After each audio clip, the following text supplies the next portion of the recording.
क्या आपने इन चीजों का ध्यान रखा है? नहीं तो सीए फाउंडेशन में फेल होना पक्का है। ध्यान से देखिएगा, आज का ये वीडियो होने वाला है बहुत ही ज्यादा इंफॉर्मेटिव।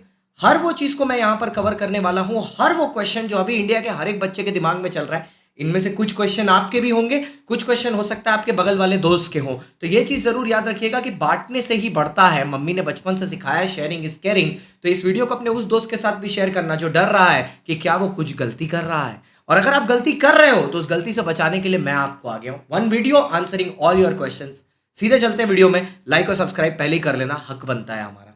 चलिए सर, तो पहले आते हैं वीडियो में। सबसे पहली चीज जो बच्चे के दिमाग में क्वेश्चन है, सर अभी तक मेरा सिलेबस ही पूरा नहीं हुआ। ठीक है, अभी तक मेरा सिलेबस ही पूरा नहीं हुआ, तो ये लास्ट के दिनों में मैं क्या करूं? What should I do?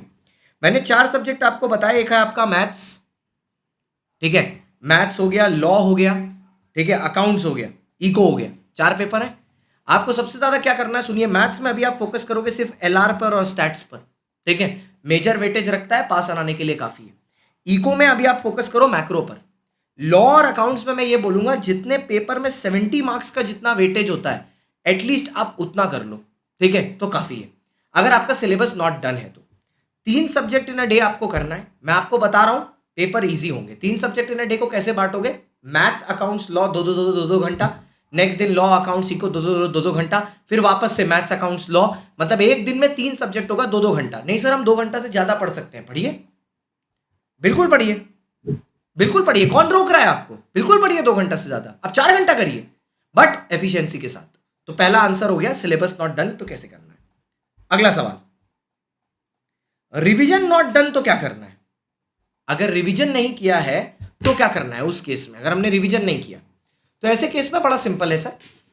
At least आप एवरी सब्जेक्ट का, अभी जो बचे हुए दिन है उसमें एवरी सब्जेक्ट का आप 70% का जो पोर्शन है, ठीक है, 70% का पोर्शन है, उससे उसको रिवाइज कर लीजिए पहले। अगर आपका रिवीजन अभी तक खत्म नहीं हुआ तो सारा कुछ तो रिवाइज नहीं कर पाएंगे, आप भी इंसान है।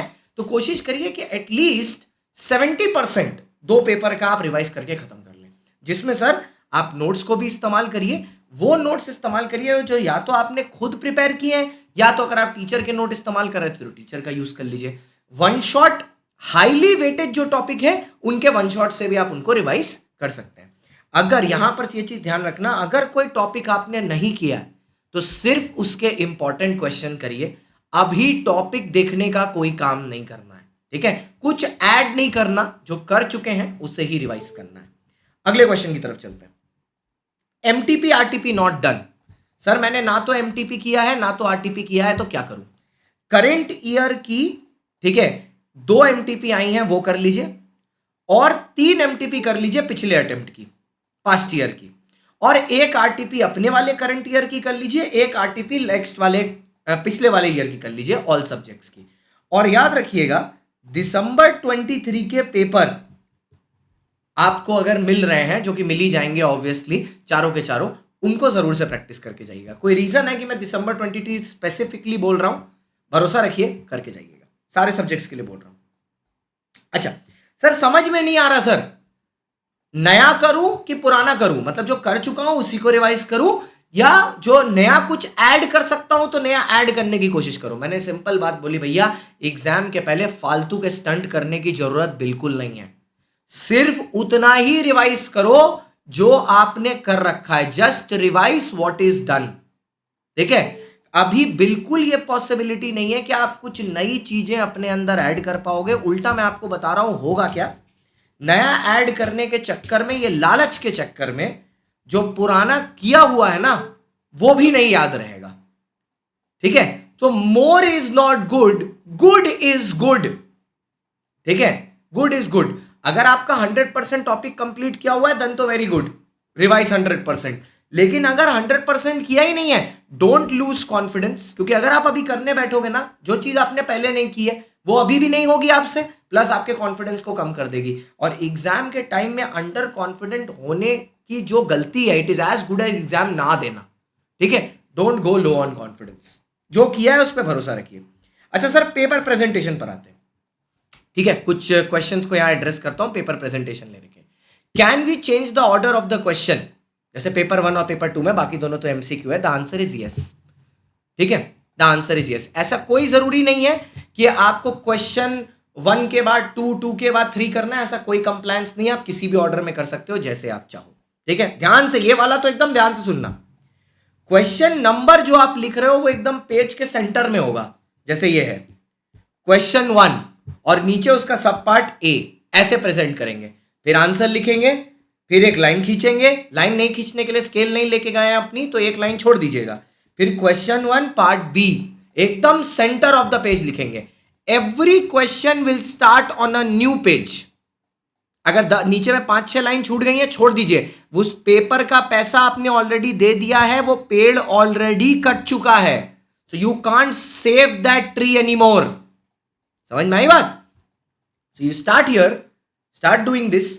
उसके बाद लॉ में how will you present the paper? सबसे पहले you will write the section, अगर आता है तो। अगर सेक्शन नहीं आता सर तो कैसे शुरू करेंगे? In light of the relevant provision, according to the relevant provision, with respect to the provision provided under the act. ये तीनों लाइन लिख लो जब मैंने बोला। ठीक है, याद रखिएगा सर, सब पार्ट को रिप्लेस मत करिएगा। मतलब आप ये नहीं कर सकते कि पहले मैंने 1 का ए कर लिया, फिर 2 का सी कर लिया, फिर 3 का बी कर लिया। ऐसे नहीं करना है, सब पार्ट एक साथ होंगे। लेकिन सर मेरे को ए आता है बी नहीं आता, तो क्या करूं? आधा पेज छोड़ दो, एक पेज छोड़ दो। सर वो बाद में भी यूज नहीं हुआ, एग्जाम के एंड में उस पर एक लाइन खींच के पीटीओ लिख देना, प्लीज टर्न ओवर।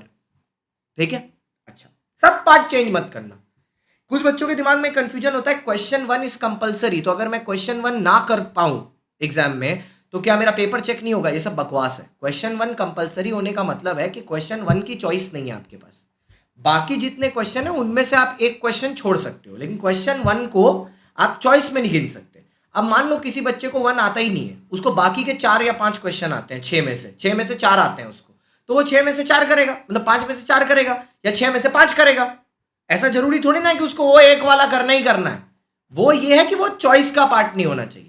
तो ऐसा बिल्कुल नहीं है। अगर कुछ बच्चे सोच रहे हैं, इनके दिमाग में कंफ्यूजन है कि अगर हमने क्वेश्चन 1 नहीं किया तो हमारा पेपर ही चेक नहीं होगा, बकवास बात है, बिल्कुल होगा। लॉ में आंसर लिखना कैसे है? 2 तरह के क्वेश्चन आएंगे, एक आएगा डायरेक्ट क्वेश्चन, एक आएगा केस स्टडी। जब डायरेक्ट क्वेश्चन आएगा तो हर एक क्वेश्चन में ना एक ऐसा वर्ड होता है जो क्वेश्चन का मेन पार्ट होता है। जैसे अगर मैंने क्वेश्चन बोला for example, discuss the rights of an unpaid seller against the buyer, तो इसमें अनपेड सेलर की वर्ड है। तो पहले ना डायरेक्ट क्वेश्चन में 2-3 लाइन उसको डिफाइन करो, क्या होता है अनपेड सेलर, उसके बाद आंसर में जाओ, भूमिका बनाओ, फिर आंसर में जाओ। केस स्टडी का तो सिंपल है, लॉ, फैक्ट और कंक्लूजन। अगर आपको पता है कौन सी केस लॉ है तो लॉ के बाद केस लॉ जरूर से देना, फिर फैक्ट, फिर कंक्लूजन देना। This is how you will present your paper. अच्छा, अब आया सर पेन और कैलकुलेटर पे आते हैं, मुद्दा ये भी है। ठीक है सर, ब्लैक पेन से ही पेपर लिखना है, ब्लैक बॉल पेन से, और एचबी की पेंसिल लेके जानी। सर अप्सरा ले जा सकते हैं, अरे अप्सरा को ले जाओ या नोरा को ले जाओ, सब अलाउड है, लेकिन ब्लैक बॉल पेन लेके जाना और 2-3 पेन लेके जाना। यानी गरीब जैसे एक पेन लेके बाहर पहुंच गए, वहां पर बगल वाले पड़ोसी से मांग रहे हैं, वही पे किस्मत खराब है, वो पेन ही अटक गया, गए, लग गई लंका। ठीक है, स्केल लेके जाना। ठीक है, और 2-3 आंसर में ना इंपॉर्टेंट पॉइंट्स को अंडरलाइन कर देना, स्टार्टिंग के, बाद के भले ही मत करना, स्टार्टिंग के कर देना, इंप्रेशन अच्छा जमता है। कैलकुलेटर लेके जाना है, चारों एग्जाम में लेके जाना है कैलकुलेटर। हाँ, लॉ में भी लेके जाना है, दे देगा ना एक क्वेश्चन डैमेजेस कैलकुलेट करने का, या शेयर कैपिटल दे देगा, बोलेगा सब्सिडरी होल्डिंग कैलकुलेट करने का, दिमाग का फ्यूज उड़ जाएगा, तो भैया जरूरी है। ठीक है सर, हम मोबाइल एग्जाम रूम के अंदर नहीं लेके जा सकते, एग्जाम रूम के आप बाहर फोन बैग में रख सकते हो, सेफ रहेगा, उसकी कोई प्रॉब्लम नहीं है, लेकिन अगर फिर भी रिस्क लग रहा है मत लेके जाना। और एग्जाम सेंटर में तो बैठना ही मत, फोन लेके 5 साल के लिए बैन कर देगा, याद रखना ये बात। ठीक है, अच्छा, रीडिंग टाइम कैसे यूटिलाइज करेंगे पेपर 1 और 2 में, जो 15 मिनट्स एक्स्ट्रा मिले। पैटर्न ऐसे रखना, पहले पूरा पेपर आप नहीं पढ़ सकते इस टाइम पीरियड में। ठीक है, अगर आप पूरा पेपर पढ़ने की कोशिश करेंगे तो अल्टीमेटली आपके 15 मिनट वेस्ट होंगे। आप क्वेश्चन 6 और क्वेश्चन 4 और क्वेश्चन 3 पढ़िए। ये आपके 3 क्वेश्चन जनरली इजी होते हैं, 6, 4 और 3, मतलब जो लास्ट क्वेश्चन होता है, फिर एक छोड़ के जो उसके पहले वाला, फिर एक छोड़ के उसके पहले वाला, ये एवरेज बच्चे को पास कराने वाले क्वेश्चन होते हैं। अगर ये 3 आपके बन रहे हैं और आपने डिसाइड कर लिया कि ये 3 मेरे को बढ़िया से आता है, तो आप सबसे पहले पेपर में इन्हीं तीनों को सॉल्व करेंगे, और इन तीनों को सॉल्व करते ही आपके पासिंग मार्क्स डेफिनेट हो जाएंगे। पहली लड़ाई हमारी पासिंग मार्क्स की होती है पेपर मिलते ही। एक बार पासिंग मार्क्स डेफिनेट हो गए, फिर हमारी लड़ाई आगे बढ़ती है। तो पहली लड़ाई होती है पासिंग मार्क्स की, ठीक है। नेक्स्ट, लास्ट 7 डे प्लान, ठीक है। 7 दिन का क्या प्लान होने वाला है आखिरी ध्यान से देख लीजिएगा, ठीक है। अब आपको जितनी पढ़ाई करनी थी अलग अलग वो आप करो, लेकिन इन 7 दिनों में मेरे को आपको चाहिए कि आप फुल पेपर सॉल्व करो। सर पेपर्स कहाँ मिलेंगे? टेलीग्राम में मिल जाएंगे, चैट जीपीटी में मिल जाएंगे, पास्ट ईयर पेपर मिल जाएंगे, कुछ भी उठा लो। अब आपने मान लीजिए एक लॉ का पेपर उठाया, अब उस लॉ के पेपर में 100 मार्क्स का पेपर है, आपको सॉल्व करना है 3 आवर्स में, पूरा टू द क्लॉक, ठीक है, टू द क्लॉक। 3 घंटे बाद आप छोड़ दीजिएगा पेपर, और उसी दिन आप मैथ्स का करोगे 2 घंटे में। मैथ्स का पेपर कहाँ मिलेगा? चैट जीपीटी, इसमें क्या बोलते हैं, विकिपीडिया, ठीक है।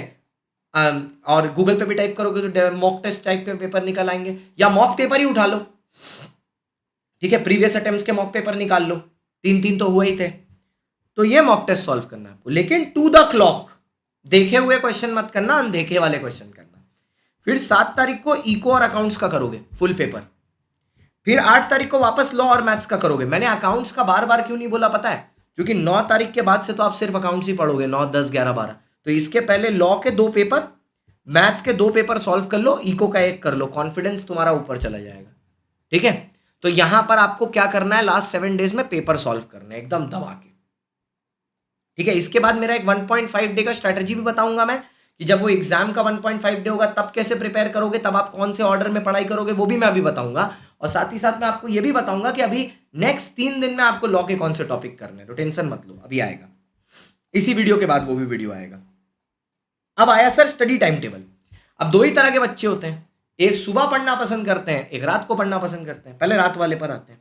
सर जो रात वाला बच्चा है वो पढ़ेगा रात में 11 बजे से 10 बजे से लेके सुबह के 4 बजे तक, लेट्स से, अगर ये टाइम पीरियड है। उसके बाद वो सुबह 10:30 बजे उठेगा, नींद भी तो जरूरी है। फिर 11 से 2 ब्रेकफास्ट वेकफास्ट करके वो करेगा कोई प्रैक्टिकल पेपर, ठीक है। फिर लंच करेगा, फिर 2 घंटा रेस्ट वेस्ट करेगा, फिर 4 से 6 उठाएगा थ्योरी, और फिर 7 से 8:30 फिर प्रैक्टिकल, फिर रेस्ट। देखो मैंने सब में रेस्ट रखा है, यहां पर 1 घंटा का रेस्ट है, यहां पर 2 घंटा का रेस्ट है, 2 आवर्स, 1 आवर, 8 जगह मैंने रेस्ट रखा है। इवन यहां से 8:30 बजे जब प्रैक्टिकल खत्म हो जाएगा, फिर से 10 बजे देखो मैंने 1 घंटा का रेस्ट रखा है, 1.5 घंटा का। डिनर करो, रेस्ट करो, रेस्ट कर करके पढ़ो। मॉर्निंग वाला जो होगा वो सुबह 5 बजे उठेगा, ठीक है, ठीक है। 5 बजे उठ के 6 AM से 8:30 AM तक प्रैक्टिकल करेगा, मस्त। 30 मिनट्स का ब्रेक लेगा, 30-40 मिनट्स का, फिर 9:30 से 12 बैठेगा, थ्योरी करेगा, फिर शार लेगा, लंच लेगा, 2 से 5 फिर प्रैक्टिकल, फिर 6 से 9 प्रैक्टिकल या थ्योरी अपने चॉइस पर, फिर आराम से अपना खाना पीना खा के सो जाएगा, फिर सुबह उठेगा, फिर वही चीज। तो दोनों के लिए बना हुआ है, चाहे आप रात के निवासी हो चाहे आप दिन के निवासी हो, सारी चीजें हैं, ठीक है। अब आपको एग्जामिनेशन सेंटर में क्या लेके जाना है अपने साथ? एडमिट कार्ड लेके जाना है। एडमिट कार्ड से सबसे पहला क्वेश्चन बच्चों का आया, सर ब्लैक एंड व्हाइट में करना है कि कलर में करना है? अरे सर आप जिसमें चाहो उसमें कर सकते हो। ब्लैक एंड व्हाइट में करना है ब्लैक एंड व्हाइट में कर लो, कलर में करना है कलर में कर लो, जैसे चाहो वैसे। सिर्फ पहले 2 पेजेस का आपको प्रिंट आउट निकालना है, जिसमें वो टीचर के साइन करने की जगह है, सारे की निकालने की जरूरत नहीं। 4 ब्लैक पेन रख के जाना, ball pen, pencil, scale, calculator अपना खुद का लेके जाना, दूसरे से मांगना नहीं। That is also called as unfair means. और अभी एक चीज और आई है, एमसीक्यू जो पेपर होगा, ठीक है, वो एमसीक्यू पेपर को आप घर ला सकते हैं, ठीक है, होम अपने लेके आ सकते हो। पहले अलाउड नहीं होता था, अभी है, तो प्लीज ध्यान से उसको ले आना, काम आएगा वो। ऐसा नहीं कि उसको वहीं छोड़ के चले आए, या ये अब रॉकेट बना के मार रहे हैं, फेंक रहे हैं इधर उधर, ठीक है। So I hope this video was helpful for you. मैं ऐसे बड़े वीडियोस तभी बनाता हूं जब एक्चुअली में नीड होती है, मेरे को पता है बच्चों को बहुत पसंद आते हैं, तो अपने सारे दोस्तों के साथ इसको शेयर करना। And all the best for your exam. फाड़ देंगे साथ में। एक बात याद रखना, मंजिल हम सबकी है, लड़ेंगे भी सब साथ में, जीतेंगे भी साथ में, और मंजिल पाएंगे भी सब साथ में। कभी भी पढ़ने का अगर मन ना करे ना, याद रखना मम्मी पापा का चेहरा देख लेना, जो कर रहे हो उनके लिए कर रहे हो। अगर आज मम्मी के चेहरे पे स्माइल है, वो भी उसके भी कारण तुम हो, तो कल को उनके चेहरे पर आंसू आए, उसके कारण तुम नहीं होने चाहिए, ठीक है। मेहनत करो, आग लगा दो, बाकी मैं खड़ा है, तुम्हारा भाई तुम्हारे साथ खड़ा है। चलो bye bye, see you, tata. अगर कोई क्वेश्चंस मैंने मिस कर दिए हो या कुछ और पूछना चाहते हो, कमेंट बॉक्स आपके लिए खुला है, फाड़ दो कमेंट बॉक्स, पूरा फाड़ दो, आग लगा दो कमेंट बॉक्स में, और मैं सारे क्वेश्चंस को रिप्लाई करूंगा, आप टेंशन मत लो, लेकिन कमेंट करना ना भूलो। Bye bye, see you, Tata.